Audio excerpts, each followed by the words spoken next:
అప్పుల బాధలు వెంటాడుతున్నాయా? అయితే 6 JVR వారి జాతిరత్నాలు ధరించండి. నమస్తే, వెల్కమ్ టు మనం టీవీ. నేను యాంకర్ సిరి. ప్రస్తుతం మనతో పాటు ఉన్నారు వంటింటి చిట్కాల master, ayurvedic doctor Chittibotla Madhusudana Sharma garu. Doctor గారితో మాట్లాడతాం. డాక్టర్ గారు నమస్తే. డాక్టర్ గారు, ఈ మోకాల నొప్పులు ఇదొక పెద్ద ప్రాబ్లం గా అయిపోయింది ఇప్పుడు అందరికీ కూడా. ఇంతకు ముందు అంటే మనకి ఒక సర్టెన్ ఏజ్ దాటాకి ఇది చూసేవాళ్ళం, కానీ ఇప్పుడు ఎర్లీ ఏజ్ లోనే అందరికి మోకాల నొప్పులు వచ్చేస్తున్నాయి. అసలు ఈ మోకాల నొప్పులు రాకుండా ఉండాలంటే ఎలాంటి జాగ్రత్తలు తీసుకోవాలి? ఒకటి మీ స్టైల్లో ఒక మంచి వంటింటి చిట్కా చెప్పండి, తగ్గాలి అంటే ఉన్న వాళ్ళకి. సో మోకాళ్ళ నొప్పులు రాకుండా ఉండాలంటే fast foods, junk foods, bakery foods, ice creams వీటిని కంప్లీట్ గా అవాయిడ్ చేయగలం. కంప్లీట్ గా ఏదో ఇప్పుడు ఒకసారి పర్లేదు కానీ అదొకటి. తర్వాత టయానికి ఫుడ్ తీసుకోవడం అలవాటు చేయాలి. అదేవిధంగా రాత్రిపూట వీలైనంత వరకు అర్లీగా ఆహారం తీసుకోవడానికి అలవాటు చేసుకోవాలి. సో ప్రతిరోజు కనీసం మినిమం హాఫ్ అన్ అవర్ అన్నా చిన్న వయసు నుంచే వాకింగ్ కానీ, జాగింగ్ కానీ, రన్నింగ్ కానీ, స్కిప్పింగ్ కానీ ఇలాంటివి అలవాటు చేసుకోవాలి యాక్టివిటీస్. తర్వాత మనం తీసుకునే ఆహార పదార్థాలు కూడా టోటల్లో 100% ఆహారంలో అట్లీస్ట్ మినిమం ఒక 10% to 15% న్యాచురల్ ఫుడ్ తీసుకోవాలమ్మా. అంటే రా వెజిటబుల్స్, అదే salads, dry nuts, dry fruits, అదేవిధంగా సీజనల్ ఫ్రూట్స్ ఇలాంటివి సహజ సిద్ధంగా ప్రకృతి మాత ప్రసాదించినటువంటి పద్ధతిలో న్యాచురల్గా వాటిని ఉడకబెట్టడం కానీ, వేయించడం కానీ, అదేవిధంగా ఒక పద్ధతిలో దాన్ని డీప్ ఫ్రై చేయడం కానీ ఇలాంటివి చేయకుండా న్యాచురల్గా ప్రకృతి మాత ఇచ్చినట్టు తీసుకునేది అలవాటు చేసుకోవాలమ్మా. ఇలాంటి చిన్న చిన్న జాగ్రత్తలు తీసుకుంటూ మాకు జీవన విధానాన్ని అవలంబించడం వల్ల జనరల్గా మోకాళ్ళ నొప్పులు రాకుండా ఉంటాయి. కానీ కొంతమందికి ఇలాంటి జాగ్రత్తలు తీసుకున్నప్పటికీ ఇతర కారణాల రీత్యా, అంటే బరువు పెరిగిపోవడం వల్ల కానీ, లేకపోతే వయస్సు వల్ల కానీ, లేకపోతే కొన్ని రకాలైనటువంటి విటమిన్ లోపాల వల్ల కానీ, పోషకాహార లోపం వల్ల కానీ, విటమిన్ డి లోపం వల్ల కానీ, ఇలాంటి ఇతర కారణాల వల్ల కూడా ఈ మోకాళ్ళ నొప్పులు వచ్చేదానికి అవకాశం ఉంటుందమ్మా. మరి ఈ యొక్క మోకాళ్ళ నొప్పులు తగ్గేందుకు చక్కటి ఔషధాన్ని చెప్తాను చూడమ్మా. చాలా మందికి ఏంటంటే ఇలాంటి ఔషధాల మీద అవగాహన లేకపోవడం చేత, ఆరోగ్య స్పృహ లేకపోవడం చేత మరి తెలిసి తెలియక విచక్షణ రహితంగా విచ్చలవిడిగా డాక్టర్ల సలహా లేకుండా కూడా ఆ ఇంగ్లీష్ మందులు విపరీతంగా మింగుతుంటారు. పెయిన్ కిల్లర్స్ చాలా అది ఏమాత్రం క్షేమదాయకం కాదు, ఆరోగ్యదాయకం కాదు, ఆమోదయోగ్యం. కిడ్నీస్ మీద ఎఫెక్ట్ పడుతుంది అంతే కదమ్మా. మరి కిడ్నీస్ మీద ఎఫెక్ట్ ఇస్తుంది, తర్వాత ఈ కడుపులో అల్సర్స్ ఏర్పడే పరిస్థితి ఏర్పడుతుంది, బ్రెయిన్ మీద ఎఫెక్ట్ ఇస్తుంది, లివర్ మీద ఎఫెక్ట్ ఇచ్చేటువంటి పరిస్థితి ఏర్పడుతుంది, బ్లడ్ లో ఉన్నటువంటి కొన్ని రసాయన పదార్థాలు చేంజ్ చేయడానికి ఈ యొక్క ఈ మోడర్న్ పెయిన్ కిల్లర్స్ ఇదవుతుంటాయి.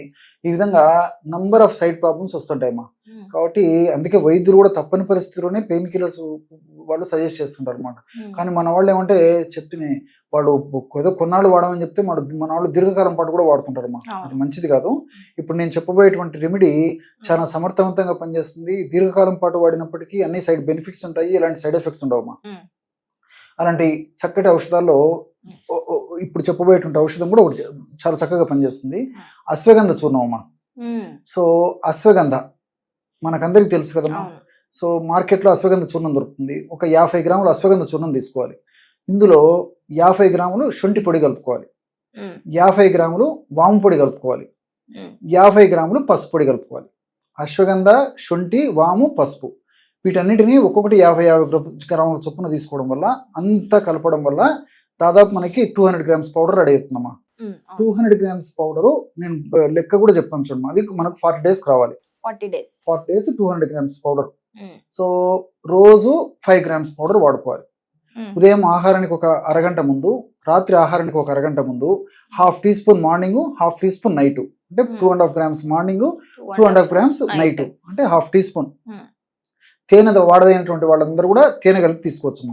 లేదంటే ఇదే పౌడర్ని కాస్త నీళ్ళలో కలిపి తీసుకోవచ్చు, కాస్త పాలలో కలిపి తీసుకోవచ్చు, లేకపోతే కాస్త పల్చటి మజ్జిగలు కలిపి తీసుకోవచ్చు. ఎవరికి ఎలా వీలైతే అలాగా ఈ యొక్క ఔషధాన్ని ఈ పద్ధతిలో వాడుకోవడం వల్ల చాలా చక్కటి ఫలితాలు చాలా త్వరగా కలిగేందుకు అవకాశం ఏర్పడుతుంది. దీనివల్ల మల్టిపుల్ బెనిఫిట్స్ ఉంటాయమ్మా. సర్వసాధారణంగా మోకాళ్ళ నొప్పులు వచ్చాయంటే అక్కడ ఏంటంటే ఒక ఇన్ఫ్లమేషన్ ప్రాసెస్ అనేది జరుగుతుంటుంది. ఇన్ఫ్లమేషన్ ప్రాసెస్ లో భాగంగా అక్కడ టిఎన్ఎఫ్ ఆల్ఫా, సైటోకైన్స్, ఇంటర్లుకిన్స్, ప్రోస్టాగ్లాండిన్స్ ఇలాంటి అనేక రకాలైనటువంటి హానికారకమైన రసాయన పదార్థాలు ఉత్పత్తి అవుతుంటాయమ్మా. ఈ హానికారకమైన రసాయన పదార్థాల యొక్క ఉత్పత్తి ప్రభావం చేతనే మోకాళ్ళ భాగంలో వాపు, పోటు, సలుపు, బాధ, అసౌకర్యం ఇవన్నీ కలుగుతుంటాయి అన్నమాట.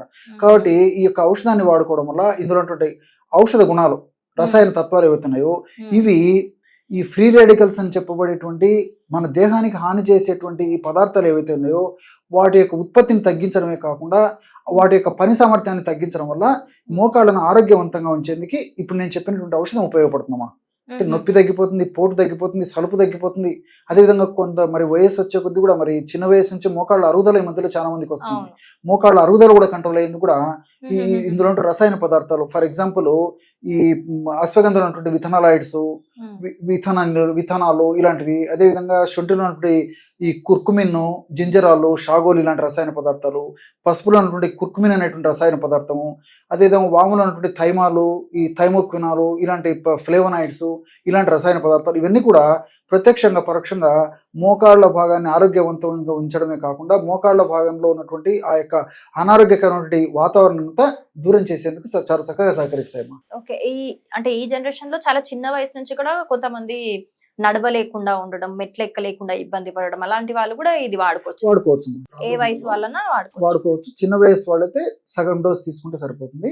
పెద్ద వయసు వాళ్ళు అంటే 25 సంవత్సరాలు దాటినటువంటి వాళ్ళకందరికీ కూడా ఇప్పుడు నేను చెప్పినటువంటి డోస్ సరిపోతుంది. రైట్, మంచి చిట్కా చెప్పారు డాక్టర్ గారు. Thank you.